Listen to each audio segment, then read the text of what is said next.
Hey Deckers, Spider-Man Miles Morales and Remastered both got patches very recently for XESS 1.2 and we've seen a great improvement in the quality on the Steam Deck. Just ignore the start screen for Spider-Man Miles Morales because we don't know why that one is still so broken. But in the game you'll see that we are getting consistent 30 to 50 frames per second, mostly hanging out around the 45 frames per second mark with our new recommended settings, which are taking the medium graphics preset as a baseline and then turning ambient occlusion off.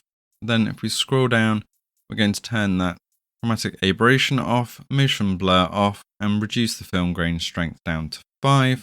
And we're also going to turn traffic density and crowd density down to low as well.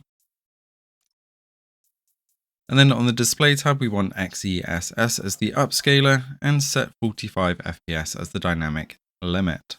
Now once we're in game, we will still dip during some of the scenes where we are flying through the streets, especially when we are low down to traffic and crowds, but this dips no matter what settings we're on. Same with some of the cutscenes. Unfortunately, these still dip down into the 30 FPS range, especially when we've got a lot of stuff going on.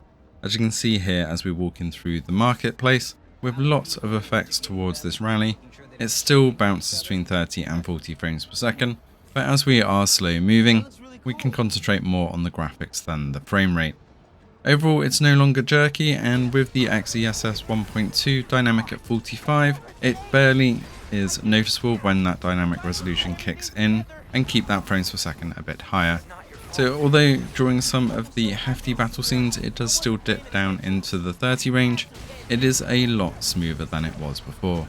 You could cap this at 40 frames per second and get a much more consistent experience, or you can keep it uncapped as I did and get the most out of it when it's available. Overall, XESS 1.2 definitely gives a much sharper and nicer looking image than FSR 2.1, and taking a little bit more on the CPU than on the graphics is definitely a bonus for the Steam Deck.